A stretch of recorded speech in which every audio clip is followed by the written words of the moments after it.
Yoo yaa ilmaan ayyaa ashamaa harka fuunee kabajamtootaa fi jaalatamtoota qaqqaalii ilmaan Oromoodhaa kan biyya keessaa kan biyya alaa bakka jirtanitti nageenyi kiyyoowwan kan inni irraa maddee isin dhaqqabu isiniin jecha egaa hundi keenya akkuma beeknu yeroo ammaa kana biyya keenya keessatti gama qaama mootummaa yookaan sirna biyya bulchaa jiru sirna bilisiginnaatiin waliigalteen yookaan mariin araaraa mariin waliigaltee biyyoolessaa geggeeffamaa jira mariin eegalee jira jiranii gama miidiyaatiinis gama garaagaraatiin yeroo dubbatamu ni agarra jechuudha.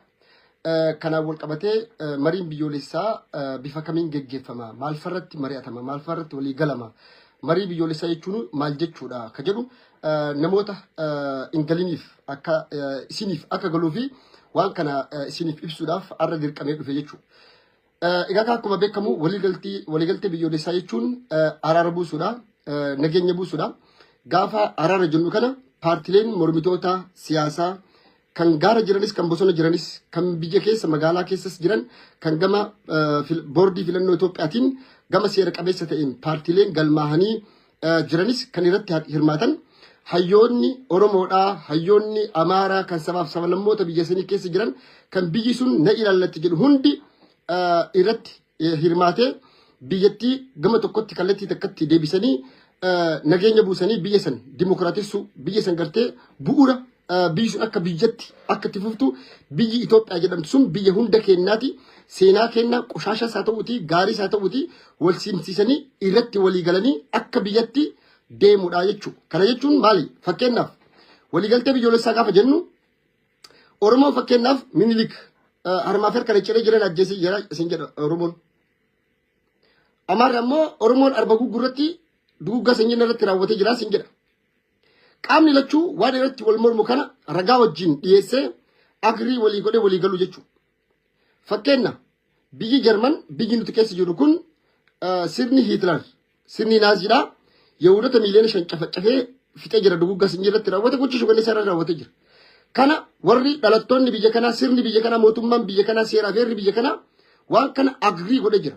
Wanni kun gocha shukanneessaa gocha fokkisaa gocha gartee ilmi namaa irraa wanni ta'u agrii godhan jechuudha. Gaafa isaan waan kana accept godhan uummata Israa'el yookaan ammoo tinuu Juush wajjin araara buusanii jechuudha wal araaramanii jiran jechuudha. Sirna kaleessatu gocha kana godhe nuti ammoo dhaloonni har'aa jaarraa 21ffaa keessatti waan kana isin irratti raawwatuun sirni kaleessaa baay'ee itti gaddina kanaafuu dhiifama isin gaafanna jedhanii yoo ka dandeetu taate gubaa kafaltaaf araara waliin buusuuf jechuudha. Kanaaf ammoo maal godhan sirni biyya kanaa mootummaan biyya Jarman ilmi keewwata sii dhalatu hospitaalatti maqaa Adolf yookaan Hitler jedhu ilmoo keetti baasuun seera biyya Jarman dhugaa. Tokko mallattoo naazii harka ol qabu mallattoolee isaa agarsiisuun seera biyya kanatti dhugaa. Kanaaf Oromoolleen maqaan Minilik jedhu ilma namaatiif ba'u miti siidaan sunilleen akka diigamu. Yookaan qoshaasha isaa wajjin hayyoonni biyyattiidha maaliif Oromoo qofaa miti kan Minilik ni himatu Tigireen ni himatti Walaayittaan ni himatti Sidaaman ni himatti sabaaf sablammoota irratti gocha gara jabinaa waan raawwateef sirni Minilik sun Minilik maqaan jedhu biyya san keessatti akka gocha duguggaa sanyiitiin akka ka'u abiyyi siidaa jaarafgaa maal gootare akkam goota namni kun namiidhee jira haga Oromoon Minilikiin himatutti mariin biyyoolessaa geggeeffamu biyya san keessatti hin jiru. Haga gartee Amaariiraan Oromoon akkana na godhe jedhee himatutti. Amma dhaloota keenya keessatti walitti bu'iinsi fakkeenyaaf uummata Tigraay irratti geggeeffame kana uummanni Tigraay fi uummata Amaaraa jidduu wal dhabee guddatu jira. Paartii miti kan wal araarsu. Waliigaltee biyyoolessaa gaafa jennu bakka bu'oonni hawaasaa paartiileen Tigraay hayyoonni isaanii kan yuunivarsiitii keessa jiran kan biyya alaa jiranis koomunitiin isaanii hundi araara kana irratti hirmaatanii waliigaltee biyyoolessaa akkasii geggeessan marii araara akkasitti araara biyyattii akkasii buusan ka Oromoos gama isaatiin gajiru akkasii jechuudha. Gaafa kana jennu har'aati waraana bilisummaa Oromoodhaa kumaatamaan lakkaaman qeerroo Oromoo dargaggoota Oromoo mirga abbaa biyyummaa isaaniitiif falmachaa jiran cinatti dhiistee taakka. Lammata warruma karaa nagaatiin socho'u kaakka Daawwisaa fa'aa hidhaa dhaabbataa mana keessatti hiitanii kaakka Battee Urgeessaa fa'aa mana irratti urgurtanii kaakka Battee Urgeessaa fa'aa ajjeeftanii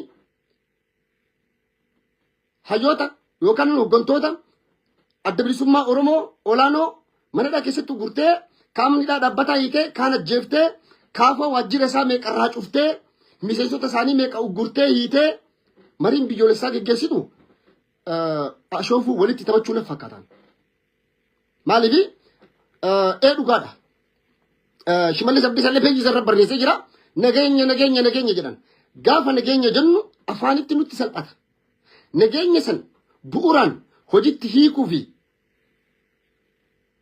isa dhugaa san nageenya buusna araara buusna jechuudhaaf mootummaan naannoo Oromiyaa akka mootummaa naannoo Oromiyaatti qaamota dhimmi ilaallatu abbootii amantaa, abbootii gadaa, paartilee mormitootaa hidhaa jiran hidhaa baasuu bara mallattoo takka iyyuu agarsiisne bara wamoodhaan har'aati hiikkadhu gali jechuun durattiyyuu wamoo wajjin mari'achuun durattiyyuu ትንሽ ተስፋ የሚሰጥ ብልጭታ ነገር የሆነ ነገር ዋን ሲላ አብዲ ነመት ቶሩ ቶኮ ሞቱማን ኩን አገርሲሱ ቀባበር ከነ ኬሳ ኢኒ ቶኮ ማሊ ፓርቲ ለመሞሩሚቶታ ሂዳ ጅረን ሂዳ ኬሳ ባሱ ታካ ዋጅራሌ ኢሳኒ ከጎዲነር ኢራበነሜ ጩፉፊ ሀለ ቢጀሱፊ አብዲን አብዲን ነገኛ አብዲን ዲሞክራሲ ኢሰጀዳ ሙሱን ጉቱማን ጉቱቱ ተውባቱ ፐርሰንቲን ተከዩ ለመሙላቹ ቀብቲ mootummaan kana godhuudhaaf balballi isaa banaadha. Annatti hin fakkaatu. Hin agarrellee hin dhageenyellee. Mootummaan kun hin godha jedhellee abdii irraan qabu jechuudha. Qaamni biyya bulchu qaamni olaanaan biltsiginnaadha. Mootummaan naannoo Oromiyaalleen qaama biltsiginnaati. Qaama dhugatti nageenyaaf araara barbaachisoo akka ta'u taate yoo karratti hojjetan taate ofiifis biyya Itoophiyaafis sabaaf sablammoota Itoophiyaa keessa jiran hundaaf nageenyi barbaachisaa fi murteessaadha. Bakka nageenyi jirutti waa'ee dimokiraasii haasa'uu dandeenya. Waa'ee walqixxummaa haasa'uu dandeenya. Waa'ee diinagdeedhaa haasa'uu dandeenya. Waa'ee hawaasummaadhaa haasa'uu dandeenya.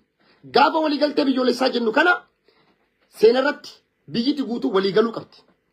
Seenaan Abisiiniyaa qofa faarsu sun jiraachuun hin qabu. Tigreenis seenaa isaa akka isaa ta'utti kalaqata. Oromoonis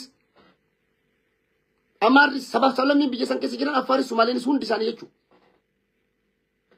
Teessuma lafaa ji'oogiraafikaal walitti bu'iinsa daangaadhaa furuudhaaf waliigalteen biyyoolessaa keessa murteessa. Boor sababa daangaatiin sabni wal lolu hin jiru, sabni wal dhiibu hin jiru jechuudha. Seenaa dhugaa isa dhugaa, kaartaa dhugaa sana walii kaa'anii seera mootummaa federaalaatiin waan san irratti waliigalteen biyyoolessaa hayyoonni irratti hirmaatan paartiiwwan mormitoota ka gaara keessaa lolaa jirus, ka magaalaa keessa jirus hundi irratti hirmaatanii abbootiin amantaadhaa, abbootiin gadaadhaa dhimmi biyyattiidhaa waan isaan ilaallatuuf abbootii gadaatii fi abbootii amantaa kaasa. Abbootii amantaa kan musliimaas, kan kiristaanas, kan pirootestaantis hundi isaanii kan irratti hirmaatan biyya waliin taane biyya waloo ijaarranna. Biyya fakkeenya tokko mallee isinii kaasa. Biyya Jarman tun biyya lama turte. Egaa biyyitu waggaa tokko walitti dhuftee takka taate waggaa 40 lakkoofsaa jirti. Biyyi tun dur lola addunyaa lammaffaa booda eega sirni Hitler kufee booda biyya akka Faransaay, Ingiliiz, biyya akka Ameerikaa fi Raashaan biyyoonni afur biyya tana addaan qooddatanii bitaa turan naannoo jechuudha. Fakkeenyaaf naannoon Berliin gara Oost Jarman jedhamu kana Raashaatu bitaa ture. Ameerikaan ammoo gara naannoo Bavaariyaa maali jedhamu kana bitaa turte naannoon nu jirru kana. Faransaayis akkasuma naannoo Firaankifaart keessan bitaa turte jechuudha. Ingiliizis akkasuma hundi isaanii adda hiratanii jechuudha. Biyyi isaanii kolonii jala seente jechuudha. Adda hiratanii adda qooddatanii garuu har'a san jala tattamatti bahanii biyyi isaanii kan diigamte san biyyi isaanii kan daaraa taate san tokko godhuudhaaf hojiilee gurguddoo akkuma waliigalteen biyyoolessaa jedhamu kana irratti waliigalamee biyya takka qabna jedhanii seera tokko tumatanii waliigalanii har'a Abiyyi gaafa dhufumaa jedhe የጥላቻ ግንብ ፈረሰ jedha Abiyyi. የጥላቻ ግንብ ፈርሷል jedhe. Gimbiin sun Berliin jira. Lammi Jarman taate kan dur biyya takka turte sababa walitti bu'iinsa sababa siyaasaa namoota laalla biyya tana hoogganaa turan namoota 100-200 geenneen biyyi bakka lama citti. Kun achi taruu hin danda'u. Dhaqee fira isaa laaluu hin danda'u. Eessuma isaa beeraa isaa laaluu hin danda'u. Akkasitti jiraachaa turan. Achirraa ba'anii biyya waloo biyya takka jaarratan. Gaafa kana jaarratan ammoo maal godhaniiti waliigaltee biyyoolessaa isa amma jedhamu mariin araaraa isa jedhamutu waliigalamee seeraa fi heera amma Gurundi geessetti jedhama biyya kanatti. Gurundi geessetti jechuun seera bu'uura murteessoo ta'an kan gartee paartiin siyaasaa fedhe dhufee abbaan fedhe biyya kana filame waatti dabaluu fi warraarrisuu hin dandeenye jira. Seeronni fooyya'an kan biyya tana fayyadan kan gartee dubartootaaf haa ta'uuti, ijoolleedhaaf haa ta'uuti, warra hojjettootaaf haa ta'uuti, baqattoota biyya kana keessa jiraniif haa ta'uuti, keessummoota alaa dhufaniifis haa ta'uuti, wantoota fooyya'an hedduutu jira. Seeronni haaronni bahan murtiileen adda addaan jira. Garuu dantaa fi hegeree biyya tana irratti qabxiilee bu'uura ta'e irratti biyyi tun seera irra waliigalti qabdi. Seera san paartiin bilisiginnaa dhufu, yaadigaa dhufu, dargiinaa dhufu, Hayilasillaaseenaa dhufu, Minilikaa dhufu abbaan fedhe seerota jijjiiruu hin dandeenye jira. Seera gurunda jechuun bu'uura, seera utubaa biyya tana utubee deemu sana irratti waliigalanii jechuudha. Biyyi keenyallee akkas ta'uudha qabdi jechuudha. Waliigaltee biyyoolessaa gaafa jennu paartiin tokko akka ofii isaatiif aangoo isaatiif malutti xafaxafee seera baasu osoo hin taane paartiiwwan mormitootas hayyoonni siyaasaa sabaaf sablammii biyya Itoophiyaa keessa jiran kan biyya alaa jiranis irratti hirmaatanii waliigalteen biyyoolessaa kan gaggeeffamu akkasii. Paartiin tokko qofaasaa murna yookaan garee tokko walitti qabee waliigaltee biyyoolessaan gaggeessa jechuun waliigaltee biyyoolessaa osoo hin ta'in qoosaa natti fakkaata. Wanti an dubbadhu dhugaadha haqa. Tifoozoon bilisiginnaa abbichuu jedha. Garuu tifoozummaan tunniinuu bar gaafa toofosdu hir'inna yookaan adeemsi sirna sanii adeemsi mootummaa fi mootii sanii yoo sirrii hin ta'in sirrii jirtaa jechuun hin qabdu bar. Dhaabbadhu kun sirrii miti kana sirreeffadhu jechuu qabda bar. Deeggari garuu bakka dogoggoretti adeemsi tarsiimoon imaammanni kallattiin inni itti deemu yoo ka sirrii hin taane taate dhaabbattee koomentii itti kennu dhiibbaa irratti gochuu waan ummataaf ta'u waan biyyaaf ta'u maaliif mana tokko keessaa har'a bilisiginnaa deeggaru jira, har'a gartee kakaafoo deeggaru jira, har'a gartee kaabaa'oo deeggaru jira. Mana tokko keessa ilmaan haadhaaf abbaa takkaa jechuudha. Nu sadanuu mana kana keessatti nagaa argachuudhaaf maal godhuu qabna? Waan nu ta'u waan gartee waloo kennaaf nu ta'u amma fakkeenyaaf jireenyi maatii kennaa sun waliin nu galcha. Dantaan rakkoon gammachuus gaddis gadadoon maatii kennarra dhufu sun waloon nu galcha. Garuu ilaalcha siyaasa gargaraa qabachuu malee.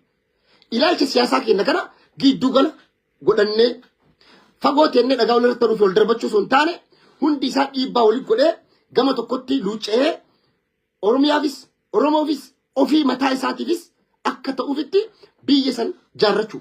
Biyya kana gaafa jaartu ilmooteetiif ijaarta biyya. Biyya westernii biyyoota Awurooppaa kana keessa fa'a warroota ta'anii biyyi sun akkamiin ijaaramte seenaa biyya sanii osoo hin beekne dimokiraasiin maal akka ta'e osoo hin beekne warroota gartee qaccee bahanii waan morman hedduu ni agarra biyyoota Ameerikaa. Amma Ameerikaa keessa ta'e biyya Ameerikaa akkamiin ijaaramte seenaan Ameerikaa maali si barsiisan biyya kanatti hooskuula gaafa dhuftu Jarmaniin bara akkana turte Ingilizillee si barsiisan Faransaallee biyya Ameerikaallee Kanadaa Awustiraaliyaa gaafa dhaytu jalqaba seenaa biyya isaanii si barsiisan. Akkamitti dimokiraasiin biyya san keessatti akka dagaage akkamitti tokkummaa isaanii cimsanii akka arraasiin gaan kana hunda jechuudha. Kanaaf waliigaltee biyyoolessaa gaafa geggeessinu warroota hidhaman maqaa siyaasaatiin hidhaman kamuu hidharraa baasanii paartiilee mormitootallee waajjiroota isaanii cufaman isa press freedom jennuun dubbachuu miseensa isaanii waliin qabachuu waliin mari'achuu deeggartoota isaanii wajjin galma qabatanii waliin mari'atanii biyya tana akkamitti gama dimokiraasii ceesisna biyya tana keessa akkamiin waliigalteen ummata jidduu jiraachuu danda'a akkamitti gartee beelli rakkoon biyya san keessa dhabamee indastiriin garaagaraa diinagdeen guddattee biyyi sun hiyyummaa keessaa baati akkamitti gartee warroota hojii qabneef hojii uumnaa isa jedhu irratti paartiiwwan mormitoota mari'achuu ni danda'u mirga qabu. Garuu mootummaan kana ni jamaa balbala saanqaa itti cufaa jechuudha. Mootummaan inni kana inni biraa amma waan hedduu dhagaa jira biyya Oromiyaa keessatti. Amma durallee dubbachaa ture. Rakkoon Wallagga keessatti uumamaa turee fi ammallee jiru Oromiyaa hunda wal gayaa jechaa ture. Lallabaa ture. Oromoo kai dammaqe. Oromoo kai dhiibbaa gamaa godhiiti waliigalii jechaa ture. Rakkinni guddaan kan jiru gama mootummaatiin alaka ilaalcha keessatti. maalifi arra abbaan ilma qabaa ilma afur ilma shan qaba ijoollee isaa tana keessaa ka barbaade manaa argee ka barbaade keessaa godhachuu hin danda'a mirga qaba humna qaba abbaa humnaati abbaan har'a paartiin bilisiginnaa akkuma warra TPLF walii galatti warra Oromiyaallee waraana bilisummaa Oromootiin illee walii galuu hin danda'a. Garuu walii galuudhaaf wal amanuudhaaf waan wayii takka agarsiisuu qabda. Maaliif waraanni bilisummaa Oromoo bilisiginnaa namanne amma tokko lama jedhee qabxii sadii isinii hima. Tokko obbo Lammaa Magarsaa fi Warqina Gabayyoo hooggantoota adda bilisummaa Oromoodhaa Eertiraa irraa fuudhanii galchan. Waraannis gaafa san galee jira. Waraana galee kana hiikkatanii galan. Gaafa hiikkatanii galan kaan bosonatti kaan poolisii kaan raayyaa ittisa biyyatti sindeedhaa jedhanii waadaan sun hin taamne achi booda hooggantoota olaanoo hedduudha rakkina garaagaraatu gahaa ture. Kun ammoo paartiin adda bilisummaa Oromoo biyya dhufeeyyuu keessaa buqee luqa'ee adda bilisummaa Oromoo jedhee dhaabbatee har'a sadarkaa ministeerummaa argatanii paarlaamaa keessa seenanii jiran jechuu kana jechuun paartii san diiguudhaaf paartii adda bilisummaa Oromoo diiguudhaaf paartiin bilisiginnaa hojiilee inni hojjete taa'aa akkanaa jedha. Inni lammataa waraanni bilisummaa Oromoodhaa bosona haa galuu jedhame. Abbootii Gadaa fi Abbootii Gadaa Bayyana Sanbatoo Jawaar Mohaammed fa'aa wajjin ta'uudhaan obbo Baqqalaa Garbaa fa'aa hayyoonni Oromoodhaa abbootiin Gadaa hawwaliin Siqqeedhaa waliin ta'uudhaan nageenyi Oromoo jidduutti haa bu'u Oromoo wal ajjeesuun qabu isa jedhu irratti dhaabbatanii wal amananii waraana bilisummaa Oromoo waboo alaa galchan ija keenyaan argina miidiyaan agartan warra galee maal ta'e kaan summiin kaan marreen kaan gootota isaanii meeqatu Bushootitti ajjeefame meeqatu Adaamaa fi Jimmatti ajjeefame kana godhu qaama bilisiginnaati dhugaa walitti gaafa himne dhugaa walii kaa'aa deemne malee biyya san keessa nageenyi dhufuu hin danda'u batifoosonnat salaam limataa አይችልም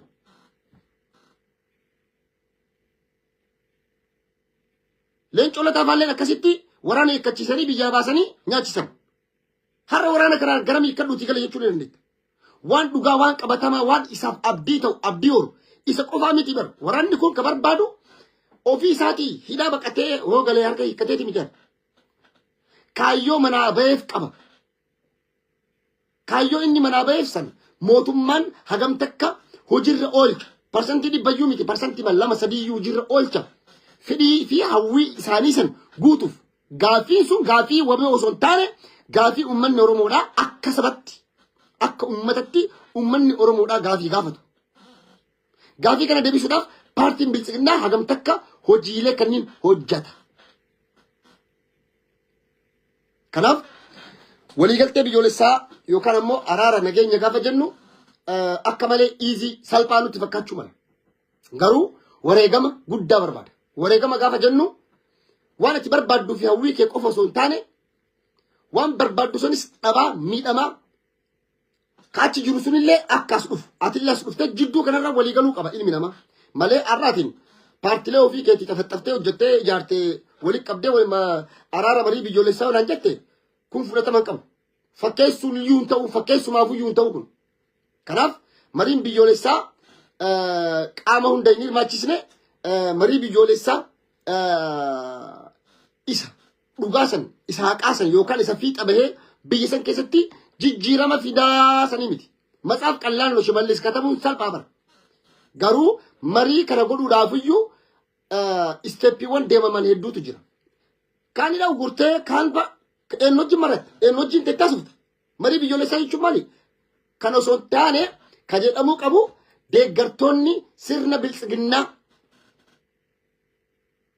yookaan miseensota maaliif alliance jedhama biyya kanatti. Paartiin adda bilisummaa Oromoo araarsoo biqilaa fa'aa jechuun alliance paartii bilisiginnaa wajjin uumee hojjeta. Paartiin ODF Leencoo Lataa faalleen alliance dha bilisiginnaa wajjin tokko. Jarri lachuu akka saaltimii takkaati. Paartiiwwan biraallee kan naannoo Amaaraa kan bakka isaan bu'an ba'aadeen mana baloo maarree jedhin paartiiwwan hundi isaanii jechuudha. Har'a paartiiwwan mormitoota dhiiftee warra silaa filannoo kana keessa dorgomee warra ummanni jaalatu hawaasni jaalatu ummata biyyi jaalatu dhiiftee marii fi araarri geggeeffamu yoo soba fakkaate malee fakkeessuudhaaf yoo ta'e malee ananatti mul'atu. Wanni kun ammoo galma gaallee fiixaan baajadeellee iyyaadu waan abdii namatti hin horre waan minum tasfaa ilelloo nagar kun. Kanaaf mootummaan kana godhuu danda'a? Hin danda'a. Garuu mootummaan akka ofii fedhu san malee akka biyyaaf ta'utti hojjechaa hin jiru. Okay, amma jennuti. Marii amma qaamni marii araaraa kana geggeessuyyuu qaama mootummaa keessaa paartiiwwan mormitootaa keessaa hayyoota yuunivarsiitii keessa jiran keessaa bahee qaama mootummaa fi paartiiwwan siyaasaarraa bilisa ta'e warra gartee loogummaarraa bilisa ta'e qaama akkasiitu ijaaramuu qaba biyya keessatti. Marii araara biyyoolessaa geggeessuudhaaf paartii miti kasi fidees mari'adhu sin jiru. Biyya an jiru Jarman Ameerikaa jiraadhu wanni hunda abbaa qaba. Poolisiin biyya Jarman aangoonni mootummaa paartiin tokko yoo inni seera cabse seera san barraa'ee warqarra jiru. Poolisiin to'annoo jala oolcha. Paartii mormituu fedhaa ta'u qaama fedhaa ta'uuti. Seera kabachiisa poolisiin. Poolisiin biyya kanaa seera kabachiisuudhaaf jalqaba seera barata. Maaliif odoo seera hin beekne seera maal kabachiisa? Arra biyya keenya keessatti ta'aa jiru kana lama. Maaliif biyya keenya keessatti gaafa militarii waraana taatu waa'ee dantaa paartii sanii malee waa'ee seeraa fi biyyattii sanii sin barsiisan. Mirgi kee maali? Dirqamni kee maali? Seeraa fi heerri biyyattiidha maal jedha? Keeyyata wajjin, ayaata wajjin. Bara inni tumame wajjin, guyyaa wajjin biyya kanatti hin baratta. Akka yuunivarsiitii waggaa sadii barattee poolisii taata biyya kanatti dhuftee callistee akkanuma guyyaa takkaan waraana yookaan poolisii hin deemtu. Biyya Awurooppaa kana cufa. Atiin yoo seera hin beekne akkamitti seera eegsisuu dandeetta? Mee amma fakkeenyaaf poolisiin tokko yookaan mootinuu na himata. Gaafa na himatu kana yeroo seera cabsisan watan argu seera hin cabsisan daqiiqaa keessatti beeka. Akkuma sheekotii fuulamaa'unni ayaata hojii suuraa hojii sitti masanitti inni illee beeka. Achumatti seera akkanaa cabsitee jirta. Keeyyata paragraafii akkanaa ayaata akkanaa suuraa akkana irratti akkana jedha. Kanaafuu adabbii maallaqaa hagana kaffaltaa yookaan immoo hidhaa hagana kamsi wayyaa si mormaa jettan okay jettee birrii sanoo achi kennite ammoo hin kafalu mirga qabaa hambadii qaboo jettee kan mormitu taate poolisiin biyya kanaa sintum sinidhu. Mana murtii deemta mana keetiin mana murtii deemta guyyaa masan hundi deemtu hin deemtaa poolisiin himanni sirra banaa manni murtii xalayaa si ergaa guyyaa san dhaddacha dhayxaa dhaddacha san irratti walii galtee atillee xabaqaa qabattee dhufta poolisiin illee dhufa badii akkanaa isaa balleessu agaree badii akkanaa gaafa inni balleessu ammoo seerri biyya keenyaa keeyyata akkanarratti paaragraafii akkanatti suuraa akkanaa ayaata akkanarratti yoo Bukaaris muslim ta'ellee hadiisa illee akka ta'u ta'e akkasumatti keessaa fuudhee itti mee mana murtii wajjin wal mormaa manni daanyaan ammoo abbaan alangaa poolisii fi naggasu anillee mirga qabaa abukaattoon kiyyallee na morma jechuudha. Poolisii sana injifachuu mala irra aanee jechuudha. Poolisii abukaattoon kiyya yoo kan injifadhu ta'e natti hima jechuudha. Biyyi keenya akkasii miti. Gaafa biyya keenyatti milishaa fi kaadree kaabinee yookaan mootinuu aangoo mootummaa taatu seeraa fi heera biyyattiidha guyyaa takka badanii ilaalanii hin beekan. Buukii kitaaba seeraa fi heera sana isa konstitushin jennu sana seeraa fi heera biyyattii guyyaa tokko badanii paragraafii hin beekan keeyyata hin beekan. Warri baratee mana murtii wanna jedhu hin beekaa sunniin illee qabe jechuudha. Kana jechuun manni murtii yeroo beeka aangoota abaawoodhaa bilisaan gadhiisee poolisiin gaddeebiseedha. Biyya seerri keessatti cabe jechuudha. Ati waliigaltee biyyoolessaa ararra buustee biyya san dimookiraatessuudhaaf yoo kan deemamu ta'e jalqaba qabxiiwwan godhamu adeemsota deemamu hedduutu jira. Kanaaf mootummaan biyya sanii garaa laafee garaa bal'atee akka ofii fedhutti osoo hin taane diqqollee tokko aangoonuu harkaa baatii yoo ka jedhanii sodaatan taate ummanni biyyattii nagaa argate bilisiginnaan waggaa 50 bulche paartiiwwan mormitootallee nagaa argatanii akka bara 2018 19 ture san daasbooran biyya alaati kanaa gaaf galee caffaree akkasi biyya keessatti dhukkee kaasanii namni waan barbaade dubbatu san gaafa miidiyaan OMN faa biyya turan san way bilisiginnaan gorraa namni tokko habuu jedhee beeka abiyyi koo namni tokko bu'ee beeka odo sistema masani tu biyya deebisanii ka gaara jirullee gaaraa galee ka hidhamillee hidhaa bahee hundi isa biyya san hiyyummaa keessaa baasee biyya san sadarkaa addunyaatti dinagdeedhaan dorgommii keessa seensisuu fi hojii dhabaan hojii akka argatuuf waan garagaraa mootummaan paartiiwwan mormitoota wajjin ta'ee uummata waliin ta'anii waloodhaan waan adda addaa kalaqanii biyya san keessatti hojjetanii biyyi sun dinagdeedhaan guddatti siyaasaan guddatti hiyyummaa keessaa baati rakkoo keessaa baati uummanni gammachuudhaan jiraata jechuudha. Har'a kun biyya san keessa ta'an jiru. Kanaaf wanti Itoophiyaa keessatti ta'aa jiru baay'ee fokkisaa nama ajaa'ibsiisa keessattuu hin dhageettu Arsii keessatti guyyaarraa guyyatti waan ta'aa jiru. Adaabbaa keessatti dhugaa dubbachuuf informationii naannoo sanii namaa dhufu waan baay'ee nama bochisu. Zamana Oromoon haa xiqqaatu guddattu biyya akka qabdi jedhanitti ilmaan Oromoodhaa guyyaa adiidhaan addabaabayii gubbaatti akkamiin rashanaman. Dargiin bara halkan dhoksee rashanaman. Dargiin guyyaan irra rashanaman. Zamana qeeshii biriyyuu halkan mana dhaatii baasee odoo uummanni hin agarre boolla doozoriidhaan qotee ajjeesee akkasumatti biyya itti rara. Awwaalchi isaanii gaafa bahu waan argeef harka isaaniirra shiboo jiraa hidhaa qabanii halkan ajjeefaman. Kammaa kun guyyaa adii waraabessi halkan deemuu fi waraabessi guyyaa yuusuu iyyuu tokko miti. Kan guyyaa yuusuu sun waraabessi hama. Kanaaf biiti teenna nagaa barbaanna. Wanni nagaa caalan jiru. Wanni nu lallabnuuf, wanni nu dubbannuuf biyya san keessatti nageenyi fi walqixxummaan akka dhufu malee paartii tokko yookaan abbaa tokko yookaan andi gillesab lamaan keessa lallaba. Kunnuufis biyyaafis sabaafis bu'aa takka hin qabu. Uummata Afrikaatii fi addunyaafis bu'aa hin qabu.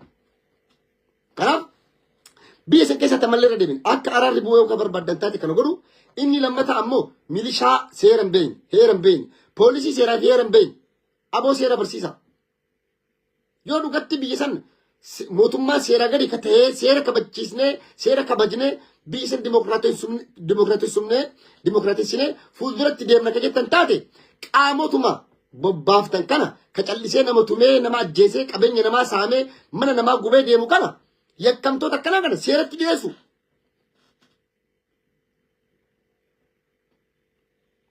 Yoo kanan goone araara maalii haasofna? Waa'ee nageenya maalii haasofna? Waa'ee dimokiraasii maalii haasofna? Kana godhuudhaaf kan dirqama qabammoo mootummaadha jechuudha. Biyya kana garuu wanni nama ajaa'ibu maalidha? Amma laala biyya keenyatti waraanni ka paartiiti. Waraanni ka biltsiginnaati. Raayyaan ittisa biyya. Poolisiin ka biltsiginnaati. Biyya Awurooppaatti garuu akkasii miti. Poolisiin mootummaarraa walaba. Paartiirraa walaba. Biyya tiksa biyya inni biyya. Namni itti bu'uu danda'u tokko illee hin jiru. Paartiin kana dhufee aangoo qabatee deemee dhiisee abbaan barbaade Tiraamp dhufee taree Joo Baayiden dhufee taree poolisiin qaama of danda'e qaama warra seera tiksu. Raayyaan ittisa biyyaas akkasuma paartiin biyya qabate sun ministeera raayyaa ittisa biyyaa maal jedhee haa uumu malee garuu qaamni kun qaama of danda'e. Yoo itti amane waan mootummaan jedhe saniin godha yoo itti amane nuun godhu mootummaa irratti dhiibbaa godhuu qaama danda'u seeraa fi heera barraa'eef san fayyadamee aangoosatti Awurooppaatti wanni nama gammachiisu maali beekanii?